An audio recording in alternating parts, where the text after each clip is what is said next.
par ta grâce, au nom de Jésus-Christ. Amen. Que Jésus-Christ soit glorifié. Amen. Merci Saint-Esprit. Gloire à Dieu. Tu peux acclamer le Seigneur convenablement sans que l'on te force. Jésus. Merci Saint-Esprit. Que Jésus-Christ soit glorifié. Tu peux t'asseoir sur l'onction. Tu peux t'asseoir sur la grâce. Que l'Éternel vous bénisse gravement. Que la main de Dieu soit sur vous. Est-ce que quelqu'un peut lever sa main droite et dire Seigneur Jésus, parle à mon âme.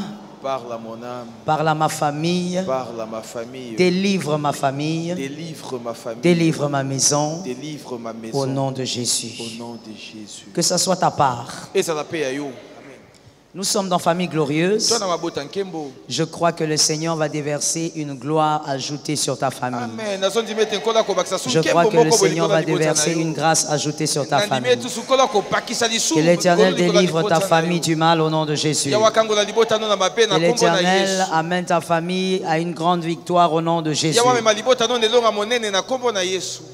J'espère que quelqu'un a pris toutes ces déclarations pour sa famille. Nous étions dans les attitudes qui enchaînent l'épanouissement du couple. C'était le chapitre 6. Aujourd'hui, le chapitre 16, nous entamons le chapitre 7. Les 20 éléments qui ont les 20 éléments qui ont la capacité de refroidir l'amour dans le mariage. Les 20 éléments qui ont la capacité de refroidir l'amour dans le mariage. Que Jésus t'épargne. Que Jésus t'épargne. Que Jésus épargne ta famille. Est-ce qu'on peut avoir un son normal et stable? Que Jésus t'épargne. J'espère que tu as ton carnet, tu as ta Bible. Voilà, on va y aller.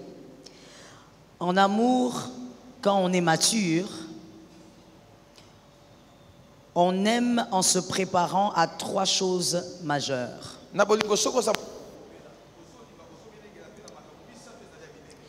Lorsqu'on est mature en amour, on se prépare à 3 choses majeures. Ce sont des choses que toute personne mature qui veut se marier ou qui est mariée doit comprendre, savoir, et il doit se préparer à ces 3 éléments. Voilà pourquoi on ne se marie pas avec la mentalité d'un enfant. On se marie avec la mentalité d'un adulte. On se marie quand on est mature. Et donc, lorsqu'on est, je disais, lorsqu'on est mature et qu'on est marié ou qu'on veut se marier, on se prépare à 3 choses. Premièrement, à la réparation. La réparation due des fois aux multiples incompréhensions. Jérémie 30, 17. On nous balance simplement le verset. Et nous n'allons peut-être pas le lire, mais qu'on nous balance ce verset. Jérémie 30, 17. Il faut veiller à ce qu'à chaque fois qu'il y aura réparation dans le couple, que cette réparation soit effective. Qu'il n'y ait rien qui puisse accabler votre âme ou votre cœur après la réparation. C'est important quand on est mature de savoir que dans une relation d'amour, dans le mariage, il y aura forcément des choses qui vont nécessiter réparation. Mais il faudrait se préparer à ce que même après la réparation, que vous y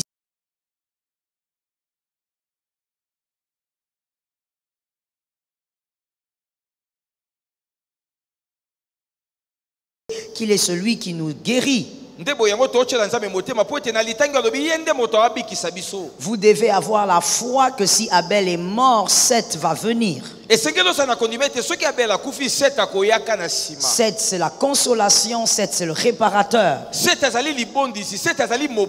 Et donc vous devez vous dire, même quand il y aura des problèmes, nous allons réparer, et sortez de cette réparation avec un cœur libéré. La plupart des gens sortent des réparations dans le mariage, mais avec des cœurs très troublés. Le cœur est resté dans le problème alors que les personnes disent on a réglé le problème. Ça, ce n'est pas une réparation. Il faut veiller à ce que cette réparation soit effective et que votre cœur il sorte libéré.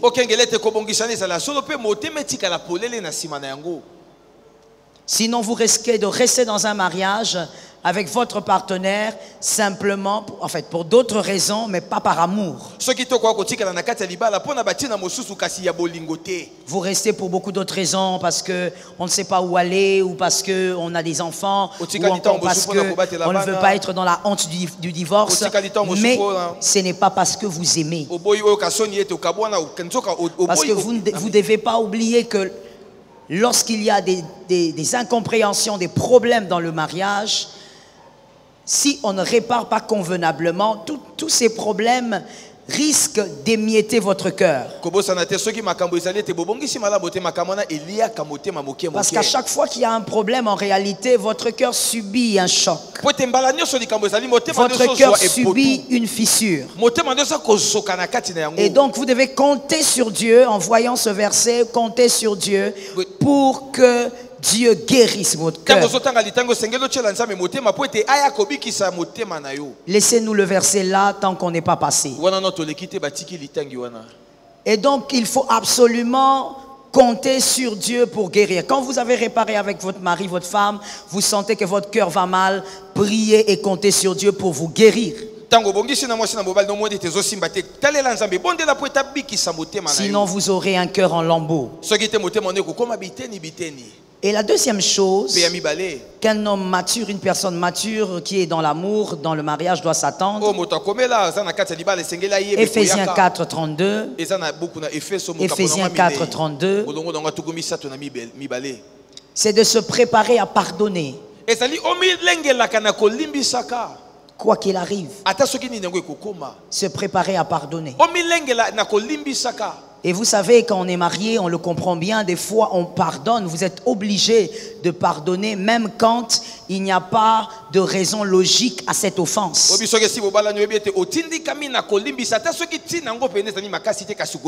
Vous réalisez qu'il n'y a pas de raison logique à l'offense, mais vous êtes obligé de pardonner. Vous ne pardonnez pas que quand l'offenseur a raison, ou plutôt quand l'offenseur demande pardon, mais vous pardonnez parce que vous savez que vous ne pouvez pas avancer sans pardonner.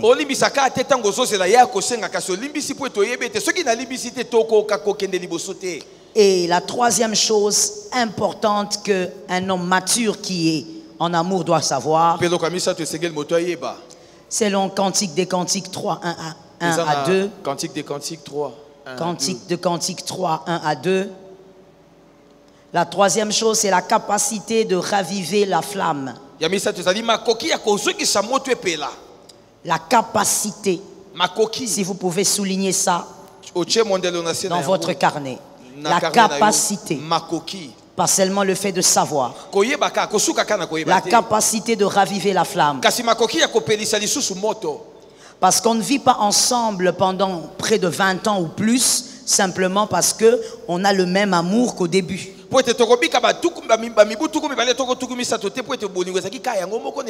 Non.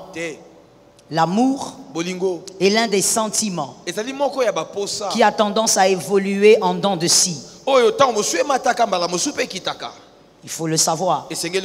Mais généralement, les jeunes qui se précipitent dans le mariage ne comprennent pas ça. Ne savent pas ça.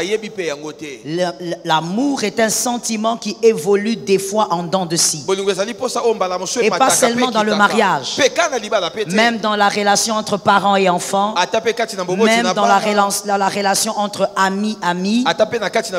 C'est un sentiment qu'on entretient pour que ça reste à un certain niveau. Si vous vous dites non, on s'aime et puis c'est tout, vous allez être surpris de constater que cet amour n'existe plus. Et donc, il est important qu'une personne mature sache qu'il arrivera que son partenaire ne ressente plus le même amour qu'avant. N'en faites pas une affaire d'État. C'est normal. C'est humain. C'est à vous maintenant de raviver la flamme. À vous deux. C'est important. Beaucoup de gens ont même eu des problèmes dans des relations amicales ou même parentales à cause de cette incapacité à comprendre ces choses. Il va dire, mais pourquoi mon ami ne m'aime plus comme avant? Pourquoi notre relation n'est plus comme avant? Toute relation où l'amour est au centre a besoin d'être entretenu. Même une relation avec un père spirituel ou biologique, ça doit être entretenu. Il ne suffit pas de dire c'est mon père, ça s'entretient. On l'entretient, on garde la flamme. Quand on sent que la flamme est en train de disparaître, on l'allume. Et je veux que nous puissions guérir de quelque chose ce soir avant que je n'évolue. Lorsqu'on est dans une relation d'amour, pas seulement dans le mariage, dans toutes les relations d'amour, il faut avoir assez d'humilité pour savoir que ce n'est pas qu'à l'autre à faire des efforts, vous avez aussi des efforts à faire. Il ne faut pas seulement dire pourquoi il m'aime plus, pourquoi il m'appelle plus. Est-ce que toi tu appelles? Est-ce que toi tu écris? Est-ce que toi tu le cherches? Tu ne dois pas seulement être là à demander un amour à sens unique. Il faut être aussi l'acteur de l'amour qu'on veut recevoir. Dis ça à ton frère. Tu vois que tu es là sans être là. Répète la phrase à ton frère. Voilà. Ça, c'est quand les gens ne sont pas au culte. Or, Dieu t'a amené pour te guérir. Il faut être capable d'être l'acteur de l'amour que vous voulez qu'on vous donne. En d'autres termes, je veux dire quelque chose de fort, mais c'est comme ça, il faut prendre ça comme ça. C'est que vous n'êtes pas capable de donner, ne le revendiquez pas. Ne le revendiquez pas. Il n'y a pas un mot plus fort que ça. Vous revendiquez une chose que vous-même vous êtes incapable de donner. Jésus est en train de demander ta vie parce qu'il t'a donné sa vie. Il n'y a rien que Jésus te demande qu'il ne t'ait déjà donné. Si tu demandes quelque chose à une personne, même dans la vie de tous les jours, sois sûr que tu es d'abord capable de donner la même chose. Il y a des gens qui sont des revendiqueurs d'amour. Donne-moi de l'amour. Même à l'église, on ne me visite pas. Combien de maisons toi tu connais? Combien d'adresses toi tu connais? Toi tu visites combien de personnes? Qui t'a dit que la visite ou l'évangélisation est l'exclusivité d'une certaine catégorie? Allez faire de toutes les nations des disciples. En réalité, tu es un disciple. Tu as aussi la responsabilité d'évangéliser et de visiter. Mais les gens qui se plaignent généralement sont les gens qui ne donnent rien. Les gens qui sont incapables de donner l'amour. Les gens qui sont incapables de veiller sur les autres. Mais ils veulent qu'on veille sur eux. Ils revendiquent ça. Guéris ce soir au nom de Jésus. Je n'ai pas entendu, tu as trop d'orgueil. Guéris ce soir au nom de Jésus. Tu as encore trop d'orgueil. Guéris ce soir au nom de Jésus. Tu revendiques des choses que toi tu ne donnes pas. Oui, peut-être là ils vont comprendre. Répète ça. Comment tu peux revendiquer quelque chose que toi tu n'es pas en mesure de donner? L'amour, c'est pas une chose à sens unique. Tu veux que ton mari t'aime, commence par l'aimer. Tu veux que ta femme t'aime, toi aussi tu dois l'aimer.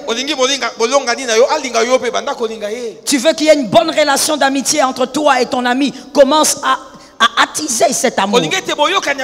Entretenir cet amour. Ce que tu n'arrives pas à entretenir va forcément mourir. Et généralement, les revendiqueurs d'amour, c'est ceux qui, lorsque la relation commence à mourir, ils accusent les autres. C'est lui qui n'a pas été bon. C'est lui qui ne plaît pas. C'est lui qui n'a pas fait. Lorsqu'on est en amour, peu importe le type, lorsque cet amour est en train de disparaître, la responsabilité revient aux deux personnes. Que quelqu'un dise à son frère que Jésus nous guérisse. Je n'ai pas entendu les personnes parler. Que quelqu'un dise à son frère que Jésus nous guérisse. Toi-même, le nom de Jésus, tu te sens trop grand pour citer le nom de Jésus. Que quelqu'un dise à son frère que Jésus nous guérisse. Voilà, là maintenant tu commences. Dis à un autre frère que Jésus me guérisse. Merci. Dans 1 Samuel 25, 23. Voici le premier point.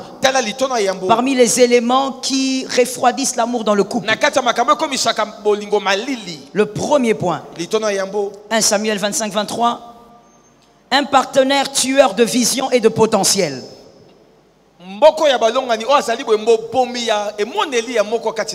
Un partenaire tueur de vision et de potentiel. Selon 1 Samuel 25, 23. C'est l'histoire d'Abigail, une femme formidable. David a découvert que c'était une femme formidable. Elle pouvait faire et être plus que ce que David avait vu. Mais le problème, c'est qu'elle avait un homme fou. Elle avait un homme qui était incapable de la propulser dans ce qu'elle était. Un homme qui était incapable de voir les valeurs qu'il y avait en sa femme pour travailler cela. Lorsque dans le mariage vous vous rencontrez, vous vous retrouvez avec un homme, une femme comme ça, un partenaire qui ne sait pas à quoi vous avez été appelé,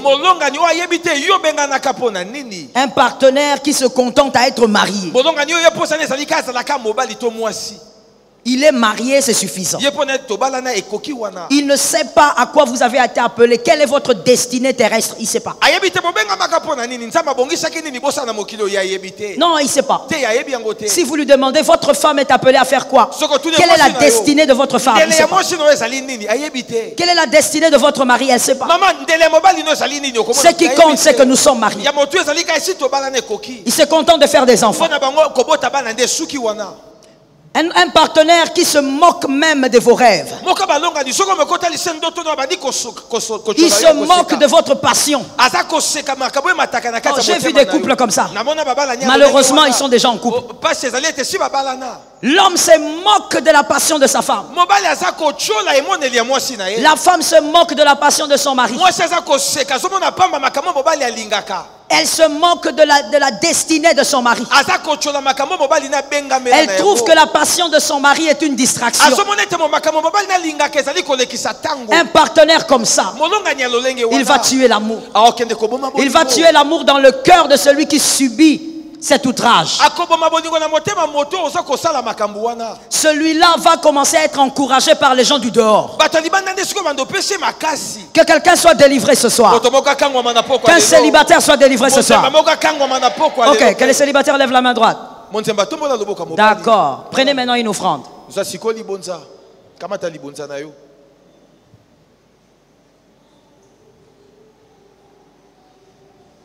Pourquoi tu me regardes comme ça?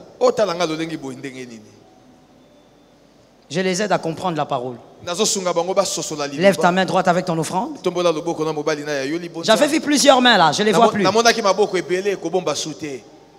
Répétez ceci. Seigneur, épargne-moi d'un tel partenaire. Je n'ai rien entendu. Venez déposer votre offrande. Il y a des partenaires. Des tueurs de songes. Des tueurs de rêves. Des tueurs de passion. Ils se moquent de ce que tu veux être. Ils se moquent de ta destinée. Les gens qui sont à l'extérieur t'encouragent et te fortifient. Les gens qui sont à l'extérieur te disent waouh, toi tu es grand, tu iras loin dans ce domaine. Quand tu rentres à la maison, la personne la plus proche de toi se moque. Quand tu rentres à la maison, tu dis, tu sais chérie, j'étais allé faire le travail, regarde ce que les gens ont dit, regarde comment les gens m'ont félicité. Le partenaire te regarde et il se moque, il dit, et maintenant il y a quoi ici? Qu'est-ce que c'est? Toi tu es contente dans des bêtises, tu te réjouis dans des bêtises. Un partenaire qui tue tes rêves, c'est quelqu'un qui va refroidir l'amour que tu as pour lui. Parce que tu vas commencer à t'attacher aux personnes qui te célèbrent dehors. À chaque fois qu'on te célèbre, tu vas vouloir que ces personnes te parlent pour te propulser, pour t'encourager, pour te booster.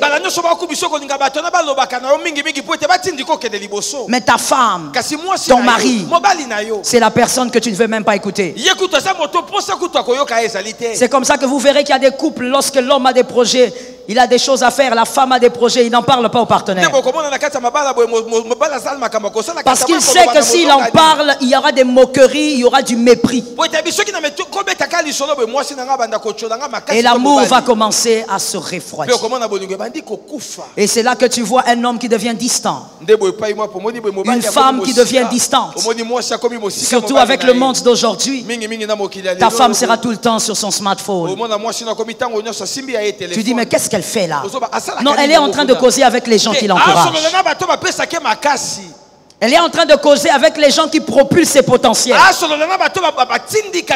Elle est en train de causer avec les gens qui lui disent tu es une grande femme. Et donc toi monsieur, tu n'auras qu'une poupée sur ton lit qui va te donner ce que tu veux, mais son cœur n'est pas là. Madame, ton mari sera collé, serré aux autres parce que les autres l'encouragent. Quand il a des choses à faire qui sont attachées à sa passion, toi tu n'es jamais là. Il se laisse accompagner toujours par les personnes qui l'encouragent. Je veux un peu parler de la brouette. L'exemple de la brouette. Pour bien comprendre ce qui se passe dans le mariage. Est-ce qu'on a une image de la brouette? Une brouette a une seule roue. Est-ce qu'on a l'image de la brouette? Ça c'est la brouette à une seule roue. Lorsque vous voulez avancer avec ce genre de brouette, une seule roue suffit. Il n'y a pas de déséquilibre. Il n'y a pas un problème même si vous chargez cette brouette. Ça c'est la vie du célibataire. Le célibataire, tant qu'il est célibataire, il a la capacité et l'onction d'évoluer seul. Même s'il a 40 diplômes, il peut bien s'équilibrer seul. Maintenant, il y a une autre chose ou une autre perception des choses, c'est le chariot. Le chariot. Donnez-moi l'image du chariot. Le chariot a 4 roues. Vous voyez, ça c'est le mariage. Ça c'est le mari, ça c'est la femme. Lorsque vous vous mariez, vous quittez la dimension de la brouette vers le chariot. Et si vous voulez en tant que chariot avancer comme une brouette, il y aura déséquilibre. Vous allez tomber ou renverser tout ce qu'il y a en vous à un moment donné. Merci beaucoup de m'avoir donné cette image avec des choses au-dessus.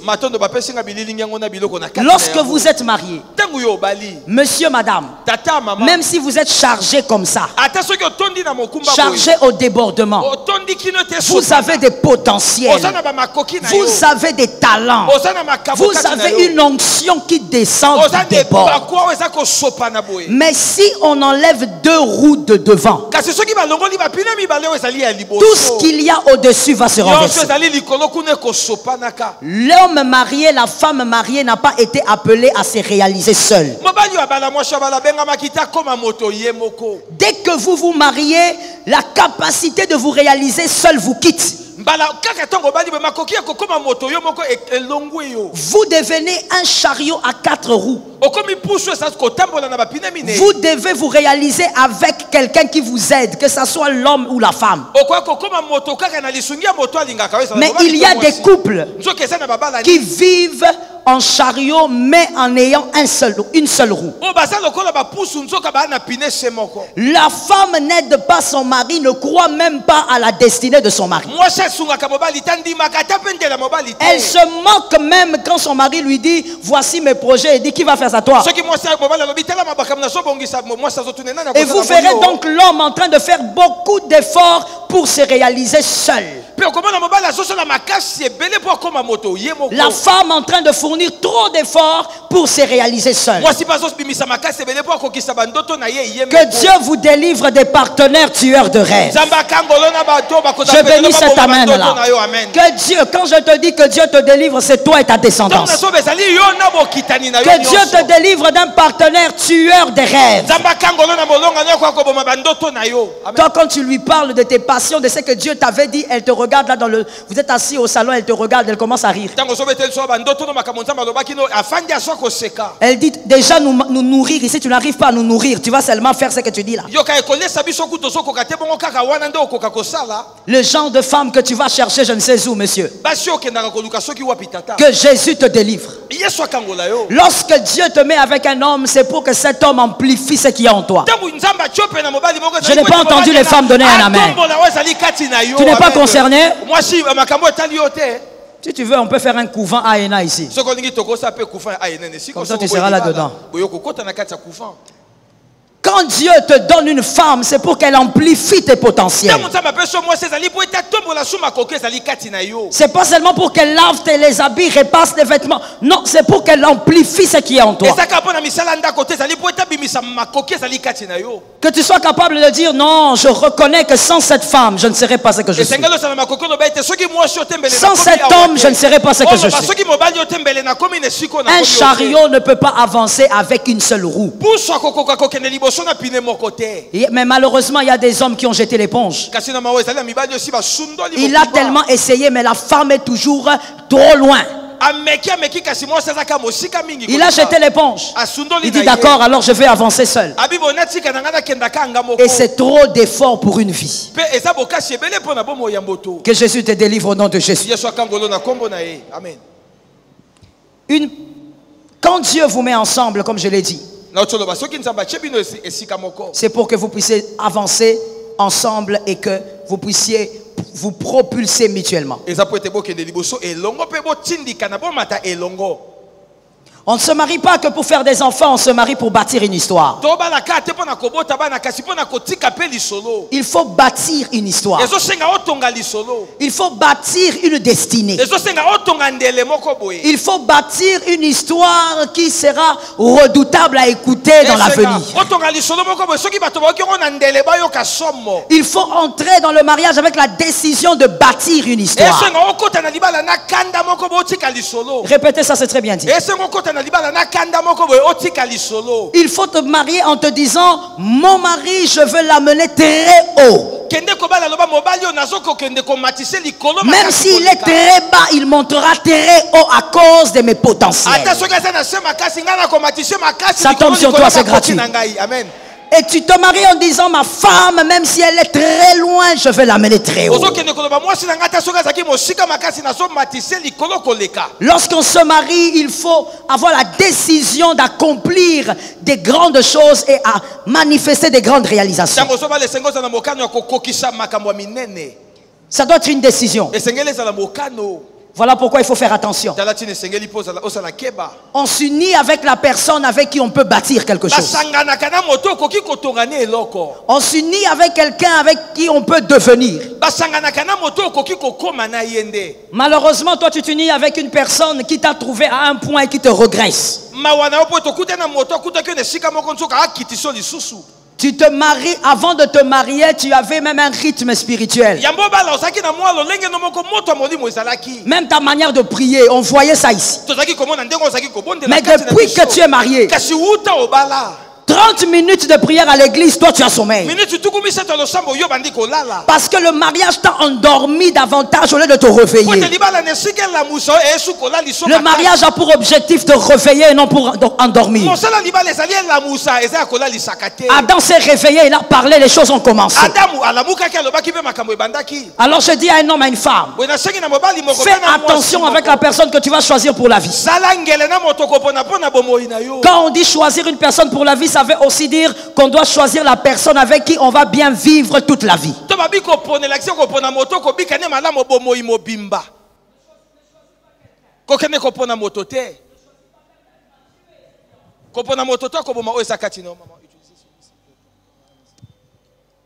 Ne choisis pas quelqu'un qui va détruire ce qui est en toi. Parce que j'ai dit, les plus robustes, ils avancent seuls. Mais il y a aussi des gens qui sont tellement blessés dans leur âme, carrément ils arrêtent de tout faire. L'homme abandonne ses rêves. Il abandonne ses passions. Et même pour la femme. Parce qu'elle n'est pas soutenue par la personne la plus proche. Que Jésus t'épargne au nom de Jésus. Je disais que Jésus t'épargne au nom de Jésus. Tu dois faire attention, tu ne dois pas avoir, ça c'est pour les célibataires. Il ne faut pas aller te trouver un partenaire comme Rachel. Ne te trouve pas le genre de femme, le genre d'homme comme Rachel. Dis à celui qui est à côté de toi s'il est célibataire que Dieu t'épargne. Dis à un autre qui est célibataire que Dieu t'épargne. Rachel, c'est un problème. Rachel est très belle. Rachel est très élégante. Rachel est très éloquente. Rachel est celle qui enfante Joseph. C'est-à-dire, écoute très bien s'il te plaît. Parce que si tu comprends ça, tu peux retenir le reste. Rachel est celle qui te donne Joseph. Joseph, il est qui? Joseph, il est le bonheur d'un moment. Mais il est celui aussi qui amène dans la captivité. Joseph n'est pas que celui qui nourrit. Mais il est aussi la cause de la captivité de tout un peuple. Ça c'est Rachel. Il faut fuir Rachel. Il faut fuir Rachel. Rachel est celle qui a tellement de beauté qu'elle va te bénir à un moment dans ton mariage par sa beauté, par son éloquence. Et peut-être même par le lit. Elle va te bénir. Mais comme elle n'a pas la capacité de te propulser, elle va arrêter ta destinée. Elle va emprisonner ta destinée. Elle va introduire, oui, ta destinée dans une captivité. Elle va te bénir par son extérieur, mais ta destinée sera en captivité. Sans vouloir trop expliquer, j'espère que vous avez compris, vous connaissez l'histoire de Joseph. Vous savez très bien qu'il a appelé la famille de Jacob, et la famille de Jacob est restée en Égypte, et ils ont été captifs pendant 430 ans. Rachel, elle est celle qui fait plaisir pendant un temps.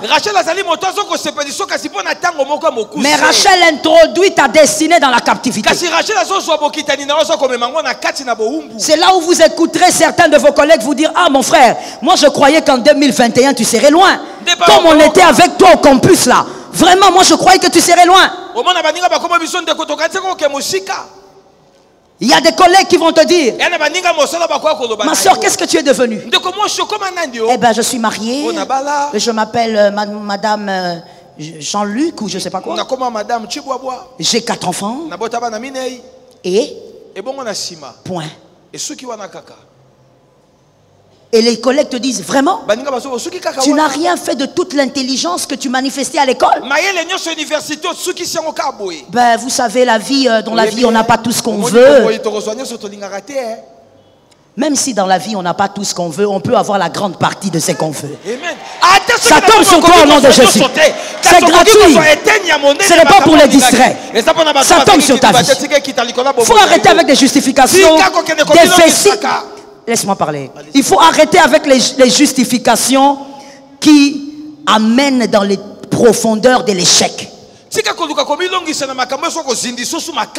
Non, dans la vie, vous savez, on ne peut pas tout avoir. Si tu travailles et tu fais le bon choix, tu peux avoir la grande partie de ce que tu voulais avoir. Ça tombe sur toi 3 fois. Ça tombe sur toi 4 fois. Tu n'es rien devenu. Alors qu'à l'école tu étais brillant. À l'université tu étais brillante. Tu n'es rien devenu. Tu as un mari qui te fait préparer des nourritures bizarres tous les jours. Et c'est tout ce que tu sais faire. Tu connais les noms de tous les épices. C'est tout ce que tu sais faire. Parce que tu as un homme comme Rachel. Un homme qui a des faussettes.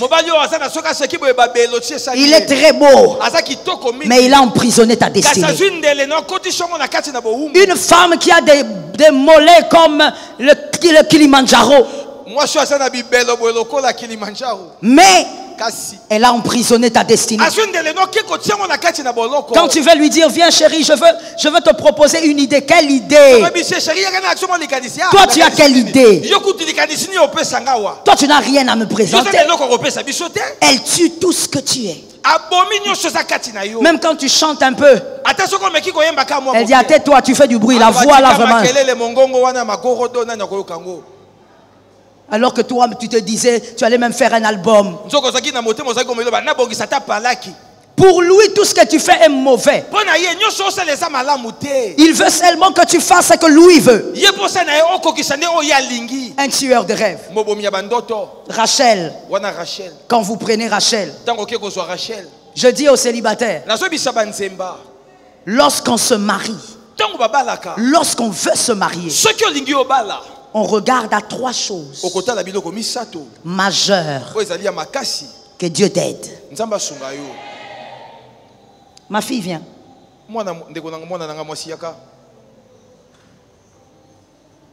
Regardez. Viens. Viens jusque là. Merci. Lorsque il y a une femme, je commence par les hommes, hein, parce que vous avez été créé en premier, c'est toujours vous qui créez des problèmes aux gens. Lorsque vous êtes un homme, il y a une femme que vous voyez. Au fait, vous vous approchez pour proposer à cette femme quelque chose parce que Rachel vous a attiré. L'atout de Rachel, c'est quoi? C'est la beauté. Vous vous approchez d'abord auprès d'une femme parce qu'elle est belle. Et quand vous arrivez auprès d'elle, la deuxième chose essentielle à regarder, c'est son caractère. Comment vous allez le regarder? En l'écoutant parler, en la regardant vivre. C'est la deuxième chose à faire. La troisième, c'est de vérifier si en elle il y a les potentiels capables de vous propulser. Écoute-moi très bien. On ne met pas le moteur d'un hélicoptère dans un avion. Tout homme ne peut pas propulser toute femme ne peut pas propulser tout homme. C'est question de calibre. Il y a des calibres qui ne sont pas compatibles. La femme qui est là, elle a tellement de potentiel que l'homme qui veut l'épouser n'a pas assez d'énergie pour propulser cette femme.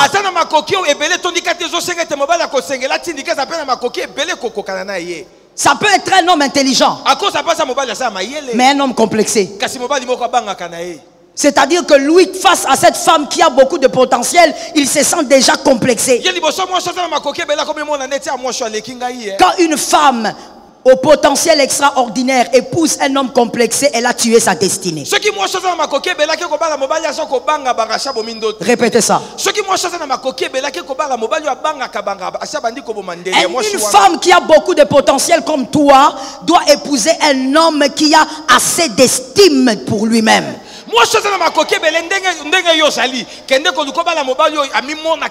Même si tu montes en promotion, cet homme se sent chef. Même si tu montes en gloire, cet homme se sent chef. Même si tu montes en diplôme, l'homme se sent. C'est pas un homme là qui est complexé comme ça là. Façon. Quand il arrive tout près. Je veux d'ailleurs dire quelque chose qui va peut-être choquer. C'est pas grave. On est habitué avec ça. Il y a des hommes qui disent attention avec la femme qui a un doctorat. Elle est médecin. Les hommes qui disent ça, ce sont les petits hommes. Aux petits esprits. Aux petites pensées. Un homme au grand esprit. Même si tu as 40 diplômes, lui il est ton chef et tout va bien. Il ne te gère pas dans les complexes. Qu'est-ce que tu penses? Qu'est-ce que tu penses? Vous savez, quand vous entendez un homme marié répéter à sa femme, qu'est-ce que tu penses? Complexé depuis. Répétez ça. Voilà pourquoi je disais, c'est question de compatibilité aussi. Lorsque vous approchez cette femme, est-ce qu'elle a les capacités aussi de vous propulser? Une femme peut être belle, éloquente, même intelligente, mais sans avoir assez d'énergie pour propulser un homme. Vous devez vérifier, vous épousez qui, my God? C'est pour toute la vie. Si vous aurez 60 ans de mariage, c'est pour toute la vie. Si tu épouses Rachel, tu t'approches, que tu constates qu'elle est belle, mais en elle, il n'y a pas les capacités pour te propulser. Restez amis. Ça tombe sur toi, ma fille. Restez amis. Moi, je n'ai jamais compris un phénomène. Pourquoi les hommes pensent, surtout les hommes, que si vous entendez bien avec une fille, si vous causez bien avec une fille, c'est qu'elle doit être votre femme. Non. On peut bien causer avec une fille, aimer même sa compagnie. Elle est une personne qui te fait du bien, mais elle n'est pas ta femme. Parce que être femme de quelqu'un, ça dépend de beaucoup de choses. Comment comprendre que Mobutu avait une femme? Oh God. Comment comprendre que Hitler avait une copine? Ça donne la chair de poule. Mais elle n'avait pas la chair de poule. Elle était bien. Il faut vérifier si la personne que tu vas prendre n'est pas Rachel. Tu peux prendre une belle carrure mais qui ne croit pas en toi. Vous savez, let me say something. C'est quelque chose d'étrange, mais je vais lancer ça comme ça. Quel homme intelligent m'entende? Vous savez pourquoi lorsque Dieu crée Adam, il crée Ish, il crée Isha, et il décide qu'il soit couvert de la gloire de Dieu, mais pas de vêtements. Pas d'autre chose que de la gloire. Parce que Ève doit être capable de croire en son mari, même en voyant sa nudité. Même en regardant sa nudité, elle doit être capable de croire en son mari. Ce qui fait que des fois des femmes sont des Rachel. Avant le mariage, elles te respectent comme un dieu. Mais pendant le mariage, elles te méprisent. Parce que dans le mariage, elle a vu toutes tes faiblesses, tes incapacités. Elle a vu tes erreurs. Alors elle commence à te diminuer. Je dis à un homme au nom de Jésus, ne rencontre pas une Rachel, une personne qui va te mépriser dedans. Rachel, elle va t'acclamer quand vous êtes fiancés. Rachel, elle sera là presque en train de t'adorer. Quand tu l'appelles, elle court. Elle te donne tous les noms du monde. Mon bébé, mon rat, ma souris, tout. Elle t'appelle. Mais quand vous vous mariez, quand tu parles, Rachel te regarde avec dédain. Elle te regarde avec mépris. Elle se dit, celui-ci va m'amener où? D'ailleurs, je regrette pourquoi je suis tombé sur quelqu'un comme ça. Regarde quel genre de vie j'ai. Quand tu vois une femme, je donne le secret, elle n'est pas forcément très belle. Léa, elle est comme elle est. La Bible dit même qu'elle avait des yeux délicats. Est-ce que je suis laid? Bon, de toutes les manières, on dit qu'il n'y a pas de vilaines femmes sur la terre. Est-ce que je veux dire qu'il faut épouser un homme qui n'est pas présentable? Non. Je suis en train de te donner un enseignement et t'expliquer l'équilibre de la vie. Léa, elle a des yeux délicats. Jacob ne l'aimait pas beaucoup. Mais Léa, c'est elle qui a la capacité de donner à Jacob Judas. Elle est comme elle est, mais elle a Judas. Elle va propulser Jacob. Jusqu'à ce que dans la lignée de Jacob, il y ait le bâton du commandement. Ça tombe sur le fils de cette assemblée. Jusqu'à ce que le Messie arrive dans la lignée. C'est important de savoir ceci. Viens, ma fille.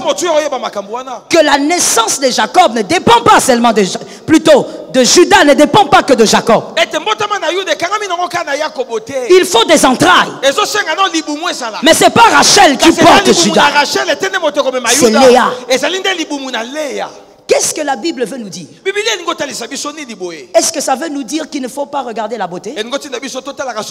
Non, la Bible veut nous dire ceci. Que des fois tu peux te tromper par l'extérieur alors qu'il n'y a rien dedans. Tu peux te dire, moi je dois épouser une femme de 1m80, je dois épouser une femme de 1m50, mais dedans il n'y a rien. Mais il faut tenir compte de ces trois choses. Tu es attiré par la beauté. Vérifie maintenant les caractères. Et vérifie les aptitudes à te propulser. Moïse, toi tu chantes, regarde comment tu regardes partout. Tu cherches quelqu'un? Tu as rendez-vous? Toi tu es chantre. Tu n'es pas chantre seulement parce que tu es à l'église, mais tu as la voix pour chanter. Mais tu vas aller te chercher une femme qui n'aime pas la musique. Ça la dérange. Mais pendant les fiançailles, elle ne va pas montrer. Elle sera toujours là, oui. J'aime. Quand elle aura l'alliance. Est-ce que tu ne penses pas qu'il faut d'abord laisser la musique là? Il faut aller chercher du travail. Tu ne penses pas que tu dois d'abord laisser ces choses? Les serpents. Une personne qui t'avait trouvé avec des rêves mais qui veut les tuer. Sois béni ma fille. Je dis à un homme célibataire, avant de choisir, vérifie qu'elle peut propulser ta destinée. Est-ce que toi aussi tu peux propulser sa destinée? Ne sois pas focalisé seulement sur des choses qui ne vont pas te servir beaucoup dans le mariage. Est-ce que je peux parler à quelqu'un? Est-ce que je peux parler à quelqu'un? J'insiste sur le fait que je ne suis pas contre la beauté, je suis en train d'équilibrer. Ce n'est pas la beauté qui vous donne une position dans la société, qui vous donne une position au milieu des hommes. Il faudrait qu'il y ait plus que ça.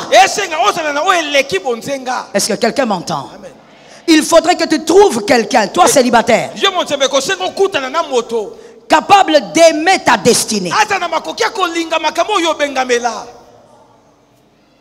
Dis ça à ton frère. Il faut trouve quelqu'un qui aime ta destinée. Dis ça à ton frère.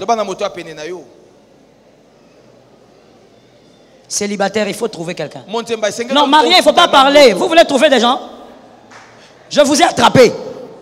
Vous êtes marié, vous dites trouve quelqu'un. Tu veux divorcer ou bien? Ah, il faut nous dire, hein, c'est le moment.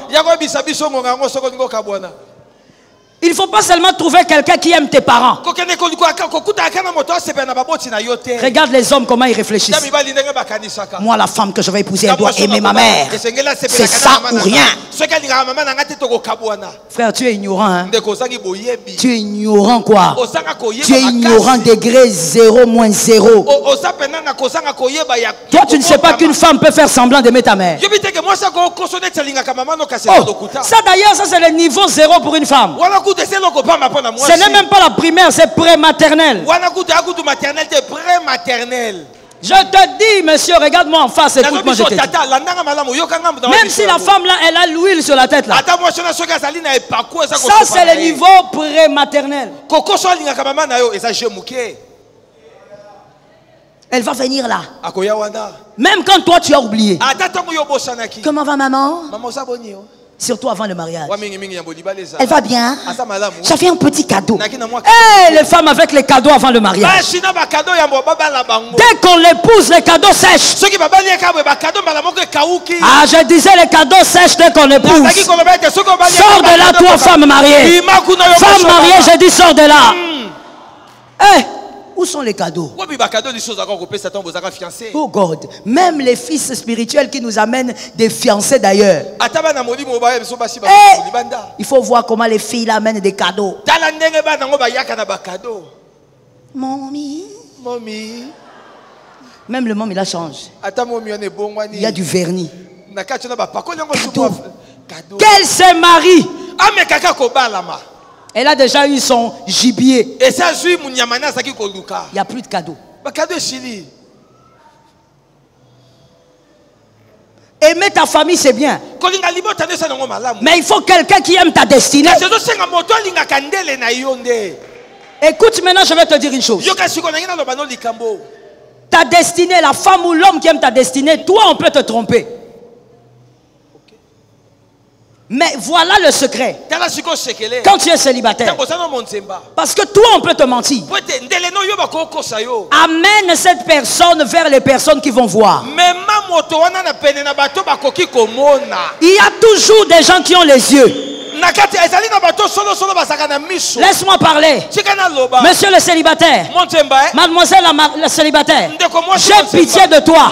Toi, l'homme que tu veux épouser, tu le caches. La femme que tu veux épouser, tu caches. Et d'ailleurs, les filles, Allah, laissez-moi le dire ici tout de suite. Toi, tu caches ton fiancé parce qu'il est catholique. Tu veux imposer les gens cette bénédiction. Je te dis déjà que c'est une malédiction. Malédiction, même si tu dis amen ou pas, c'est malédiction. Tu caches ton fiancé. Tu dis non, non, non, non. Si je l'amène là-bas, il est catholique, on va discuter. Alors je garde. Je vais l'amener seulement au jour J. Tu n'as pas compris. Tu es en train de te tuer. Tu tues ta propre vie. C'est ta propre destinée. Personne ne va vivre avec cet homme que toi. Tu es en train de te tuer à petit feu. Lorsque tu veux épouser quelqu'un, amène la personne auprès des gens qui voient. On va voir. Toi, tu es ivre d'amour. Les autres ne sont pas ivres d'amour. Répétez Kwiti là. Attends. Kwiti, c'est pas pour l'alcool. Mais pourquoi tu dis ça? Ah, il faut dire alors.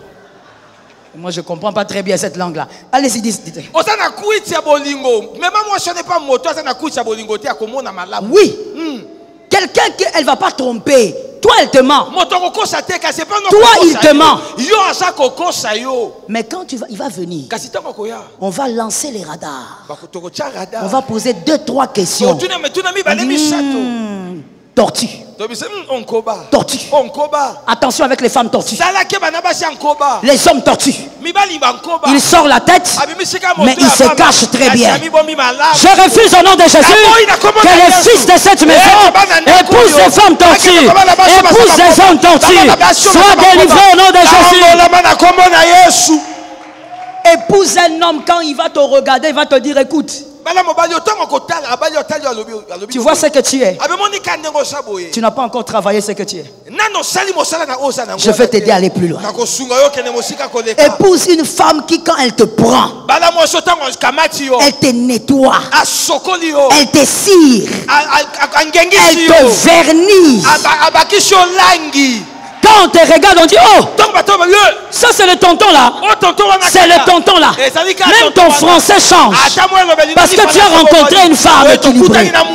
Ce n'est pas tu as rencontré quelqu'un façon. Une femme là qui te dit viens, on va aller manger le maléwa.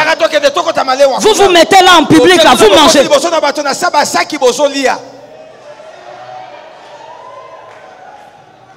Que quelqu'un lève la main, doit te dire Seigneur, délivre-moi. Je ne vous ai pas entendu, vous voulez vivre cette vie. Je dis Seigneur, délivre-moi. Tu vas épouser une femme qui, même quand tu portes une chemise froissée, elle ne voit pas. Elle ne voit rien. Quand tu lui dis, mes chéris, c'est froissé, alors ça fait quoi? Tu vas épouser une femme. Lorsque vous mangez, même quand tu manges en désordre, ce n'est pas un problème. Mangeons seulement. Tu épouses une femme. Toi, tu as grandi chez vous. Je suis d'abord avec les hommes. Tu as grandi chez vous. Votre mère était disciplinée. Malgré que vous étiez nombreux. Mais votre maman était extraordinaire.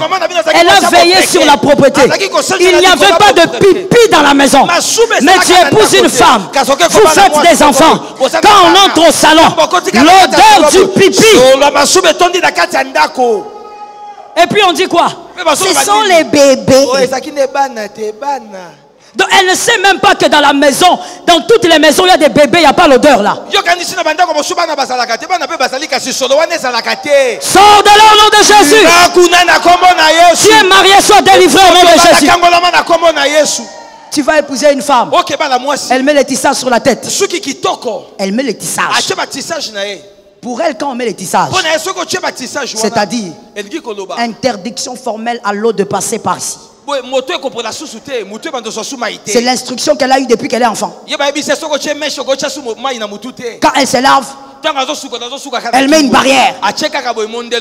Un mois. Vous dormez. Tu as l'impression qu'il y a des rats morts quelque part. Tu commences à chercher. Tu la réveilles. Chérie, il y a les rats morts ici. Cherchons un peu les rats. Vous soulevez les lits. Vous cherchez partout. Les rats sont sur la tête de la femme. Les mauvaises odeurs. Oh my God. Une tête bizarre. non, moi on m'a dit que quand on met les tissages, on ne lave pas. C'est qui t'avait dit ça? Il faut sortir ma fille au nom de Jésus. C'est le but de l'église locale. Tu épouses une fille là qui t'abrutit. Même dans votre maison, chez vos parents, tu ne vivais pas comme ça. Ta mère vous servait, elle met les assiettes. Elle met les couverts. La femme que toi tu épouses, elle dit ça sont des pertes de temps. Il n'y a pas d'eau. On va laver les assiettes. Elle prend les casseroles. Elle dépose. Chérie, il faut venir. Hein? C'est quoi? Tu veux me montrer ce que tu as préparé? Non, viens, on va manger. Et tu es là, tu laves les mains. Frère, je te demande, tu laves les mains. J'ai envie de descendre là-bas. Frère, tu laves les mains. Tu n'es pas mon fils. Si tu es mon fils, tu ne vas pas laver les mains. Tu vas refuser de laver les mains. On ne peut pas t'humilier comme ça. On ne joue pas avec le chef dans la maison. Hey. Tu es mon fils vraiment. On t'humilie comme ça. On te fait manger dans les marmites. Et on te dit, il n'y a pas d'eau pour laver les assiettes. Une femme qui te descend. Nous-mêmes, même le Congo, nous cherchons à ce que nous puissions décoller. Toi, ta femme te descend. Elle te descend. Tu veux monter sur le lit, tu regardes le lit. Comme si c'était un lit qui venait de Kosovo. Ou de l'Irak.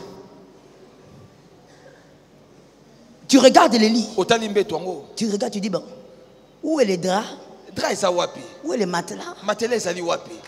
Il n'y a pas de draps. Et puis tu lui poses la question. Chérie, où est le drap? Oh, mais j'ai enlevé pour qu'on ne salisse pas. Donc elle te fait vivre dans une vie dont non seulement tu ne rêvais pas, mais qui te regresse. Tu prends un mari. Oh Jesus, have mercy. Tu prends un mari qui te diminue, qui te ramène vers le bas. Toi, tu veux monter, tu veux aller haut avec tout ce que Dieu t'a mis en toi. Lui, il te ramène vers le bas. Tu amènes ton mari, tu dis, viens, on va aller manger en famille. Oh Seigneur. C'est là qu'il y a le problème. On sert l'entrée. Il mange. Et puis il dit, je vous raconte une histoire vraie. Cette partie-là maintenant, c'est pas la blague, c'est l'histoire vraie. Vrai. Devant la belle famille. Les gens ont fait semblant. Et là, vous savez, les hommes comme ça sont persévérants. Hein? Ils n'arrêtent pas, ils parlent trop. Il finit de manger la salade. On amène les repas. Hey! Mais j'étais déjà rassasié. Il y avait la nourriture. On ne dit rien. On mange. Là seulement les regards sont en train de tourner partout. Après, on amène le dessert. Ah non, non. Moi je ne mange pas les fruits. Moi quand je mange les fruits, ça me donne des vers. Là, on est seulement dans la dimension du repas. Tu dis à ton mari, tu dis va te laver. Parce que tu as rendez-vous. Prends ton bain vite. Pourquoi? Pourquoi? Est-ce que quand on dort, on se salit?